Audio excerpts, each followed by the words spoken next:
Hello, the channel. Welcome back, everyone. Hope you're all doing well. Looking forward to the new season. Something a bit different on the channel tonight. We're going to look ahead to the Fanteam season-long competition. If anybody's new to Fanteam, firstly, gamble responsibly. Fanteam does have a gambling license, sportsbook, etc. But the season-long game is pretty similar to EPL, although I see there's quite a few things changing this season with double chips, and that sounds like one of my normal meals next week on holiday. But double use of chips, extra transfers for AFCON, all that type of stuff, price reveals. But we're going to have a look at the EPL fantasy game on Fanteam itself. If you're new to Fanteam, they'll give you a free ticket for this competition and some other tickets as well. I think current offer at the time of publishing this video is around about 30 quid's worth for a £10 buy-in, so it's well worth having a go as well. I'll drop a link into the YouTube channel as well. Before we go through this, I'm going to have a quick look at a couple of good threads that I've picked out, and actually these guys have tagged Fanteam as well, and then we'll have a look at the game itself. First one I want to have a look at is Hibbo. Chat to Hibbo quite a lot actually about a couple of games. If you're watching, thanks for watching, pal. Hibbo is an FF scout, I think, pundit, and also he's put up a really good thread in terms of the Fanteam games. So let's have a quick look at that. He's actually put his own draft up as well. I don't know how many of these I'll have in here. I think one, two. Not that many actually. Anyway, we're only doing a draft at the moment. I do quite like the heavy in attack, cheap in defence strategy. That seems pretty good. Difference between Fanteam and FPL: there's no bonus points in Fanteam. So yeah, it's really a sort of, you're looking for clean sheets, or you get defenders that get goals and assists. That's great, but I mean, obviously you don't really get that so much in the English Premier League. It's always a good idea to have a look at early fixtures and everything. On Fanteam you get 2 wild cards, so if you start quite aggressive, you get into a bit of bother, and anyway then you can wild card, and then again obviously after Christmas. Hibbo's going for Areola, which I think seems fair enough. He's going quite Chelsea heavy at the back. That's interesting. 4 for clean sheet potential, so it's pretty good. And I'm going to do it like just have a look through, and we'll cover loads of different players and everything in this as well. Other cheap defenders, Everton. Yeah, Chris Richards, pretty good shout there. I like that too. And obviously in this game, looks like Bowen's changed to a forward in official FPL, so that's quite interesting. But he is a mid at the moment on the season-long game. I don't think that'll be changed actually, but anyway, hopefully by the time you've watched this, it's not changed. I'm just talking complete and utter rubbish. He's going for Welbeck, Evan Nielsen, and Haaland. Quite like Evan Nielsen. He's a guy I used to own in So Rare. Actually, you'll find me talking about So Rare later. Just quite interesting to highlight a couple of guys who've come into the Premier League from other leagues. Just have a bit of knowledge of them, just to pick out some sort of cheaper tips. And in terms of strategy, etc., obviously you need to sort of keep an eye out for transfers and everything just now. I mean, Ekitike looks like signing for Liverpool, so that's going to be interesting, because like people flirted a bit with having Darwin in, and you just always go through those games where you just couldn't hit a cow's backside with a banjo. Anyway, I've picked out another thread as well. We're going to have a look at that too. This one is by FPL Caesar, who looks as if he's had really good success on Fanteam, so maybe we'll just copy his team anyway. I actually don't like, this is a kind of interesting topic. Like, I really don't like, I like having a look at other people's teams and having an influence and things like that, and it's good to see what the popular consensus is. But I don't think I'd ever find myself just copying somebody's team on something like this. Like, I just don't know. It's just not really like that ethical, really, is it? Like, obviously you're playing for money, and we'll talk about the amount of entries and it's paid buy-in and all that sort of stuff. But yeah, I mean, just pick your own team, right? It's supposed to be a fun element of it, and like,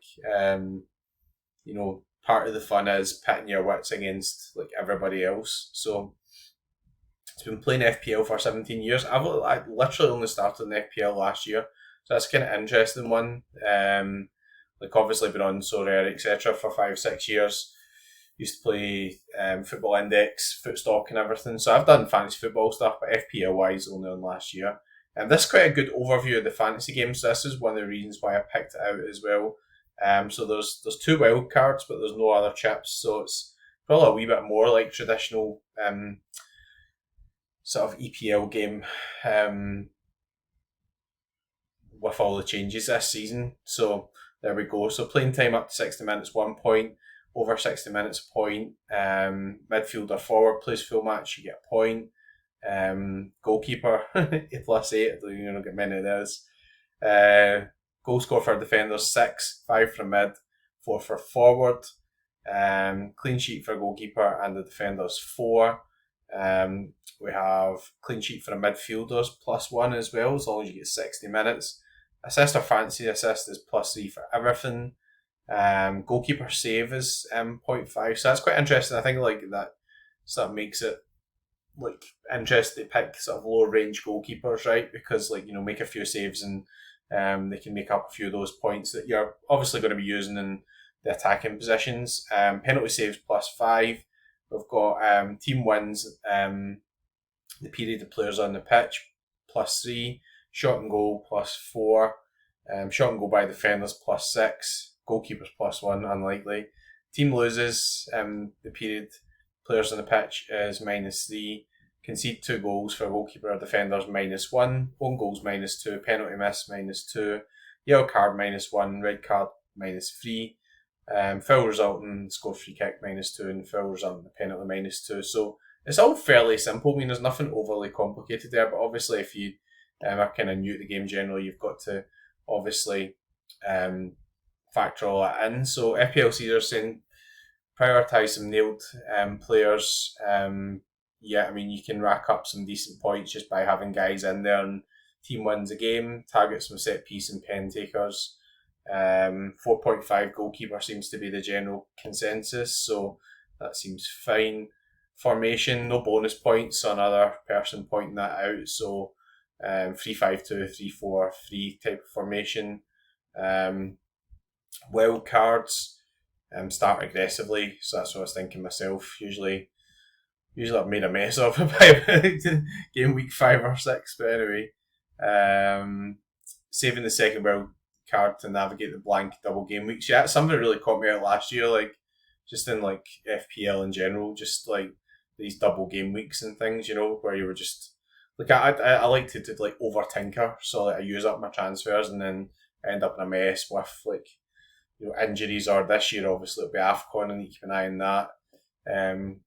Captaincy, yeah, I mean, Mo Salah. I think Haaland probably underperformed slightly last season. Look at the fixtures, etc. It's multi-entry, so we'll have a wee chat about that in a minute. It's 5 entries, so we'll go through that. You can have different strategies there, different formation splits as well. Yeah, this is quite a good tip as well. So pricing is tighter than FPL backups are really cheap game breakers. So yeah, you don't really you don't really need to go for those sort of risks. You just pick somebody who's obviously due to start. And then he's mentioned patience there, which I'm not always that good at, if I'm honest. Like, but then I have to like play these things for fun. I mean, look at the buy-in levels. Obviously, £1, £10. You've got the sort of more elite version where you've got 100, 500 and 2,500. There's a few people in the £500 one. I'll not be sort of venturing into that myself, I don't think. So welcome to the pre-season game. We'll skip the intro because we're kind of doing a bit of a introduction and everything to it here. Let's try to put myself somewhere here where we can see my face. One tip I'm going to give you guys as well, look, so obviously if you're going to play multiple lineups, you know, so I quite like this thing where you can do like up to 5. I mean, last year I think there was more than that. There was guys playing like at least 10, I think. Not a huge fan of that. Like, I think 5's okay because like it's £10 buy-in.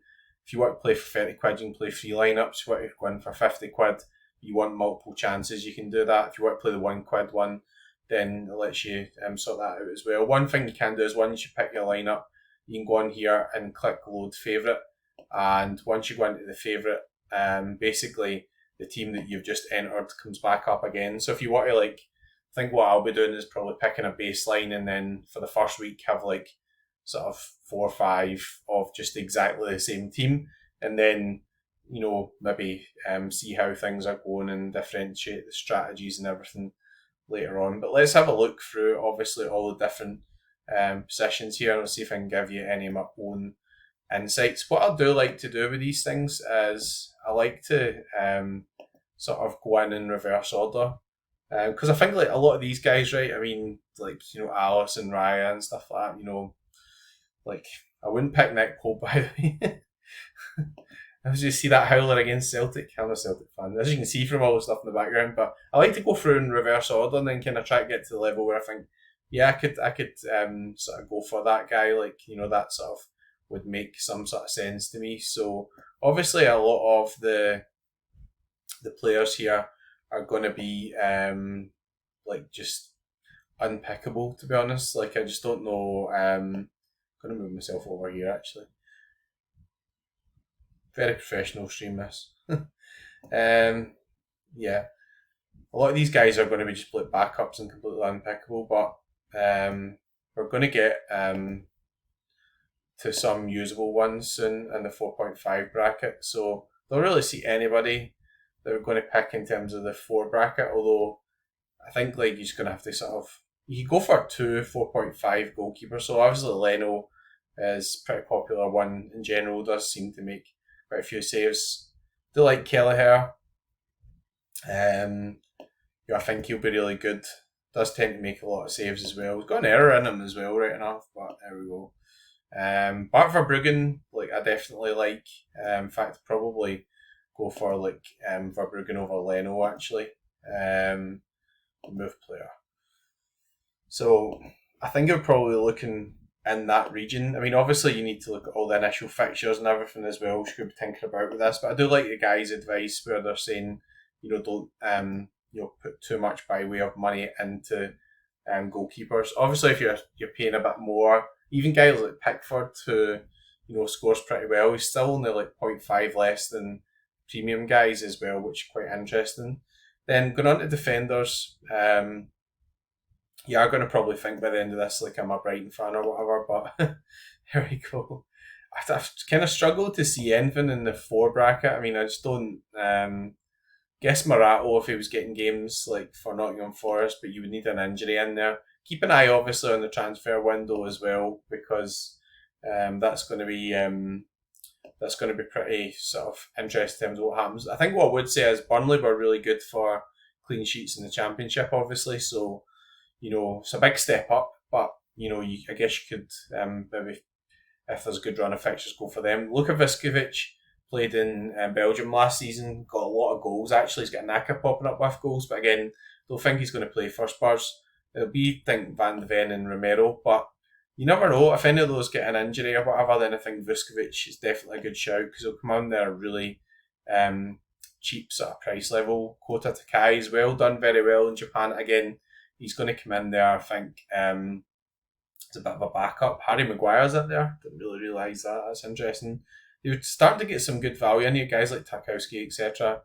Pretty interesting. And then we're getting into some of the Brighton guys. Castagna as well. I've seen quite a lot of people had him sort of last season as well. Some more respected than myself, dare I say.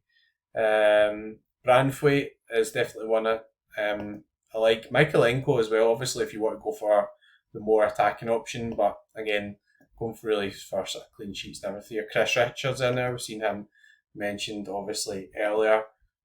Where's all the Brighton guys? I was sort of pulling this up. Yeah, so Brighton's interesting. So you've got Pervis Estepinian, I think, is probably going to move. Probably better if he does actually. I like big John Paul Van Heck as well. He's pretty solid at back, playing for Holland and everything. So Brighton are shaping up pretty well there. Mavropanos is also a guy who I think's pretty solid. West Ham, I think, capable of maybe tightening up a wee bit. there's a lot of 4.5 defenders here actually. So I mean, the price level lets you get in here, really, doesn't it? Like, try to see who really sort of stands out. There's a couple for Man United there, but again, they're making a lot of signings, everything just now. Dorgu is quite a guy I rate quite a lot. So here we're getting into some guys I really like. So Oliver Buscagli was at PSV. Obviously know him a lot through So Rare, and it's not the same game as So Rare because all the passing stats or whatever don't get as many points, etc. But it'll be quite interesting to see what happens with Buscagli. He can play as a defensive midfielder as well. So I think, oh, you don't really want defensive midfielders on FPL, but he's a really good passer of the ball. So I think the only problem with Brighton is like they just have like quite a lot of players in general. So obviously, if you're going to go for guys like that, then you would want to be sort of getting some sort of indication they're going to start. Maxime de Kuiper as well was another guy I wanted to talk about. I mean, he was just like really good at Club Brugge. I actually managed to see him live, which was good. Came with Club Brugge to Celtic Park, and really good player. Plays for Belgium. The initial issue is going to be like when he comes in. Obviously, if Estepinion's there, then you're talking about minutes and game time and everything. But minutes and game time are the same thing. Good job I'm only on the water tonight, by the way. Won't be for the rest of the week when I'm on holiday. But anyway, yeah, de Kuiper's definitely, I mean, I think like he's liable to get more sort of goal contributions, obviously, than Buscagli. Could be one maybe to put on the bench, but you're not going to get much cheaper than 4.5. I really like Nico Williams as well. I think a lot of people will go for Aina rather than Nico Williams, but Nico Williams is definitely capable of getting goals and assists. If anybody pops up, obviously, that really sort of contributes towards set pieces and everything, could be quite interesting stuff. Moving up beyond that, will Spurs become more viable? Obviously, Ange was a bit gung ho, etc. So that's going to be kind of interesting. So we'll see what happens from that point of view. Will they be a bit more pragmatic? So hard to be any less pragmatic than Ange, really. So Chelsea were really good over the summer. So I think that shout obviously from Hibbo in terms of Chelsea guys. Nottingham Forest we do really like, obviously, guys like Murillo. Pick 5 defenders now, so that's my sort of maximum actually there. Looking at the top end, obviously Gvardiol will be pretty popular still. 4 point, look at these guys, 4.5, 2 million more for Gvardiol, but he's just such a good player, really, right? Virgil van Dijk. 8 Nuri's going to be an interesting one. I mean, like Gvardiol played a good bit of left back, I think, from what I seen last season as well. I didn't really watch maybe as many Man City games as I should be, doing a preview on FPL, etc. But got a lot of good players, right? Nunez going to a defender is quite interesting. Liverpool, so we get Kerkez coming in, Frimpong coming in, and we'll come back to them a wee bit just now, obviously, in terms of midfield side of things. So the good thing with picking like options like this is it leaves a lot of your budget left, so 67.5 million left. I mean, is anybody in their right mind really going to be playing any of these games and not having Salah? I mean, I don't know. What, like, see, a brave person to leave out Mo Salah, obviously. I think it's just going to be one of those, like, yeah, you'd have to be extremely brave to leave him out. Cole Palmer, again, looks if he's hitting form. Bit frustrating last season. I think everybody expected a bit of a better season for him, but really good, obviously, Club World Cup. I'll give him a lot of confidence, so you see him kicking on from that. Saka, don't know, he's obviously had those injury problems. Foden, again, Man City is too much rotation. Calling it's going to be quite hard. And Buemo, obviously, in there 9 million, so, if not the easiest starts, obviously, for Man United against Arsenal, but could be somebody you might want to have in. And Buemo's a guy I've always really had in my teams, actually. Previously, he's been found him really reliable, so I can see why he's up there. 9 million. Bones, say here, obviously you could put him in as an 8 million for a mid. So, if you don't fancy him as a forward in Fantasy Premier League, then you could have him in here. Florian Wirtz is just a sensational player. I mean, Obviously I think everybody will really know who Florian Wirtz is because we played for Germany, all that sort of stuff. A lot of people maybe don't follow German football, etc. But I think I might just have Wirtz in just in pure entertainment value, which isn't brilliant from a tipping perspective. But yeah, I mean, he's going to be a key guy for Liverpool, and he's definitely capable of getting those goal contributions from midfield. Of the high value guys, Bruno Fernandes is going to be an interesting one. I mean, what roles are he going to be maybe a bit deeper under Man United? Depends where Angerim's going to play him. They're going to play with two other sort of attacking midfielders, going to be like Cunha up there, or Cunha and Mbuemo behind obviously strikers. A wee bit of chat of Guy Okeres maybe going there. I think Guy Okeres kind of wants Arsenal. If he comes over, I'm definitely going to be getting Guy Okeres in my team. I think obviously been amazing for Sporting and really good for me on Sorare as well. Looking for the other sort of premium guys. Or anybody else stands out? Looks like Rashford's off to Barcelona. That's a bit of a weird one. Just find that really weird. Anyway, Kudus I like. Obviously Spurs have got quite a few options in midfield, so see how that settles down. Gibbs White could maybe move there as well. Pedro Neto's an interesting one. Looked really sharp at Club World Cup, so again, pretty interesting. I think Elanga will be excellent at Newcastle. I think he came on towards the end of the friendly against Celtic actually. So I think that's a really good signing. Obviously paid a lot of money for him, so 7 million. I think he's going to he'll play a fair bit as well. Going to zoom down to the bottom end now. See if there's anybody who we could really sort of put in to sort of help out. But Enzo Lafie's a really good player. I just don't really think the Sunderland will have that good a season, if I'm honest. Just not really that confident they'll be really any good whatsoever. Sorry, Sunderland fans. Nobody else really sticking out here. I guess Leeds. I mean, Leeds have got previous pedigree in the Premier League, so quite a big team. I picked a few Brighton here, but I did have in my initial post I had Matt O'Reilly. 4.5 could be a steal. I mean, obviously, every season you get some of these guys who just do really well on points. Like Nottingham Forest were excellent last season, and nobody really predicted that at the start. There were a few guys who were 5.5 or whatever, and were just churning out points all the time. O'Reilly obviously got a bad injury at the start of last season. I think he's definitely one where, obviously you might want to even have him on the bench, see how it goes. There's a few rumours of moves and everything. You are going to think I'm a Brighton fan at this point, but obviously Buscaglia and De Kuiper I know from Sorare. I know Matt O'Reilly really well, obviously from Celtic, and he's got goals and assists in him. He's just that type of player. He's good.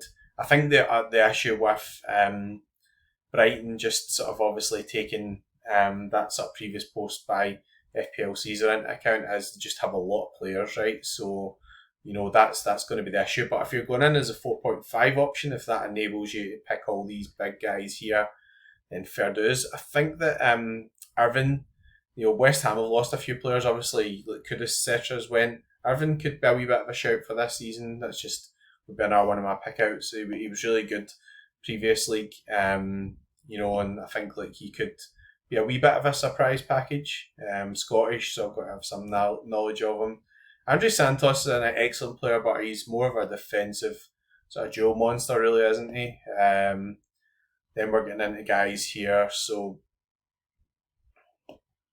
again, a lot of guys who are not really fancied to do that much.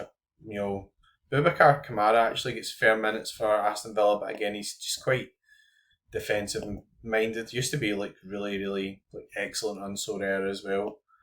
Some bad injuries and things. Again, Arsenal wise, Zubimendi is just very, very defensive. So I can see why all the pricing and everything's in here.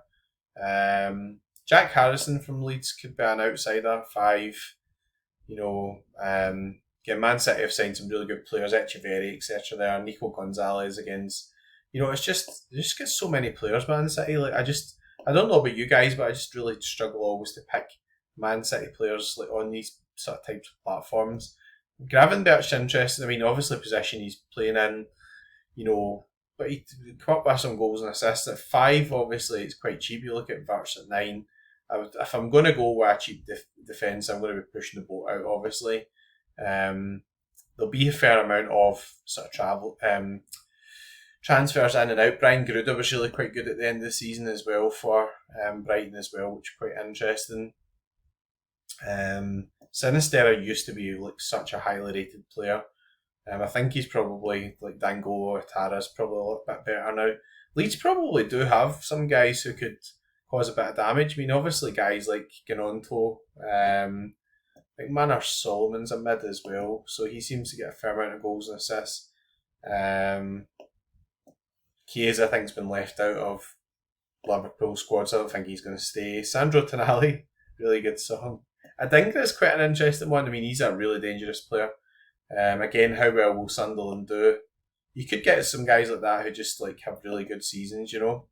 It's pretty interesting. Elliot Anderson was pretty good last season. Again, a bit more of a budget option. Not actually picked anybody. Esteval was an excellent player, by the way. But again, he's coming in. He'll need to sort of adapt to the league, etc. So that's what's going to be. I was talking about Dango Ouattara. So he's in at 6. So quite like Mikkel Damsgaard as well. Just never really got enough goals and assists, etc. last season. At the end of this, I'm supposed to pick a team, right? I don't know. They're going to be doing a bit of tinkering. Anyway, I put the thread and everything up, so I've probably picked too many Brighton defenders here, haven't I? So I need to take out Skaggley. I think I probably would have Matt O'Reilly in as a mid, in all honesty. I'm just totally biased on Matt O'Reilly just being ex-Celtic and everything. I just think he could be one of these guys who's just like a sleeper, like really good pick who's just like capable of doing like goals and assists, etc. So you look at Baleba in there, who's an excellent player, but Matt O'Reilly's more of a forward-thinking type player. I guess I should just have filtered. So here's another tip for you. You can just filter to the team. Just go Brighton, and then you just go Matt O'Reilly. So anyways, on to the forwards. So there's not a lot of forwards in the Premier League. So we'll just go through from top to bottom. So we've got left 34 million left for the last 3. I mean, I think if you can get Haaland in as well, then obviously, you know, if you can get him in, then you've got to try and do it, right?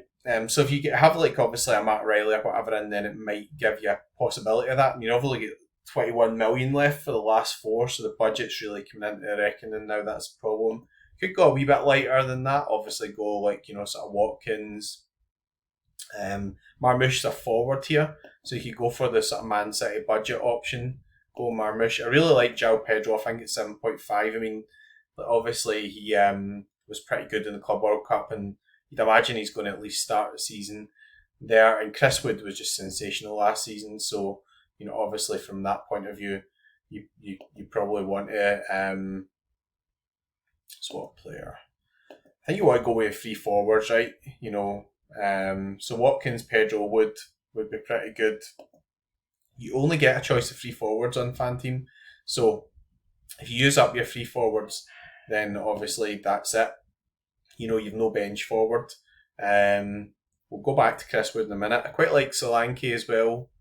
I think he's sort of due some bigger performances to lap. I don't think his game time's going to be a bit restricted now, obviously, where you've got João Pedro in. Jackson, again, you know, is kind of hit or misser as well.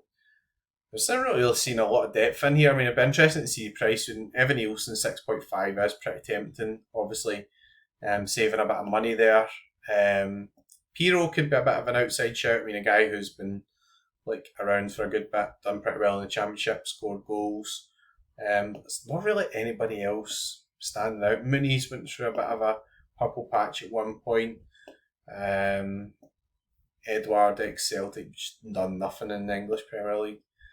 I think you need to see who else comes in. I mean, obviously, if Gyökeres comes in, you'd imagine he's going to be like quite a sort of strong price, but yeah, he's a real bagger. So I think like you'd have to go with. I think I'd probably go with Chris Wood over Solanke. And then what budget have we got left? 9.5 left. I think we need a defender and a mid.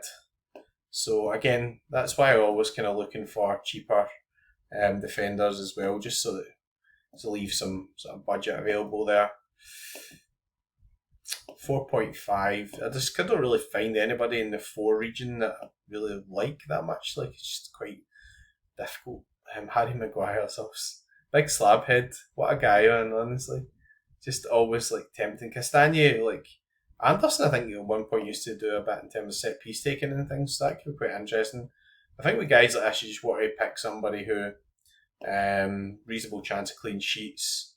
Michaelenko is an interesting one because he's more of an attacking player. I think he could definitely do a bit of damage. And then in terms of midfield availability, that's wrong.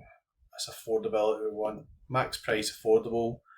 So who have we got left in the 5 million range? Moses Caicedo's an excellent player. He's not really a goal scorer, though, that's the only thing. Norgard, an interesting move to Arsenal. Again, not a guy who comes up with a lot of goals. Ryan Christie was pretty good last season. I guess he's a wee bit of an outside shout. Alcaraz, and you called him Alcatraz. Alcaraz, pretty decent as well. Mike Trezor used to be excellent. Mentioned Gravenberch earlier as well. I think he's a guy who will still play quite a lot for Liverpool. We just obviously get Wirtz in here. So we've got Salah and Wirtz, like they're kind of, it could be so good together, honestly. I'm not really a Liverpool fan or anything, like I don't have any big allegiance there, but I think that's quite exciting. 5 million range, tough work, isn't it?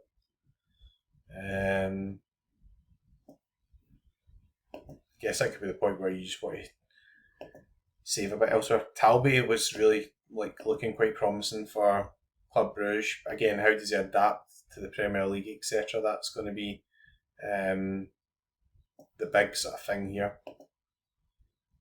Gonna have to pick someone up. Slim pickings down here, by the way, it really is. I'd mentioned Irvin earlier, so I'll probably just go for Irvin. Just think he was in this bracket. Just active teams. Yeah, he is 4.5. That still leaves 0.5 in the bank actually, so I don't really mind that so much. So Kelleher, I think he's pretty. 4.5 is pretty good. Verbruggen in there. I think that people overlook Verbruggen based on last season's clean sheet performances, but I think having Van Heck, was getting games for Holland, Buscagli, excellent player, De Kuiper in there. Obviously, De Kuiper, etc., is more attacking. Kadioglu can play sort of right back or a bit further forward. I think Brighton will be really good this season, so that's what's leaning me towards maybe having Verbruggen in. Makes a few saves as well. Branthwaite, I think, makes a lot of sense. 4.5. Nico Williams, is just quite a good attacking player. See a lot of him for Wales, etc. Midfield wise, interesting. Obviously, having a lot of the big guys and then having a 4.5 in. So I guess the problem there is if O'Reilly's not performing, so you might want to balance that out a wee bit. Maybe not go with a Wirtz. Palmer obviously was quite expensive last season for his points, but I think there was a lot of points where it was just doing sort of key passes, having key passes, etc. And then Nicholas Jackson would make a mess of it. So I think Palmer and Pedro is quite a good combination. Watkins is tried and tested. I guess you could maybe downgrade Watkins a wee bit and then upgrade in midfield, but it just shows you how tight the overall budget, etc. So anyway, that's over. That's 35 minutes. I don't have any other tips for the site. Obviously, if you put these guys in, you can just completely, change it right up until the off. So I don't think there's any huge advantage in terms of starting just now. But I always like to get a draft in, get an idea in my head, maybe put in the first team or whatever. And as I said, you can click on here. And then after you've entered it, load your favourite, and then just the last one you put in just automatically comes up there, and you can get on with it. So hopefully that was helpful in terms of a preview. As I said, I'm going to drop the link in if you're new to Fanteam. It's quite a good wee site. They do obviously single game contests, do the golf. There's some Formula 1 stuff and everything as well. So if you like your fantasy stuff, definitely would recommend it. I never recommend anything that I don't actually play myself. I've not got much on the go just now. So last season I think I had 7 or 8 teams in the season long which were hovering about the money, and then just sort of found it quite tough. The end of the season just sort of fell away a wee bit.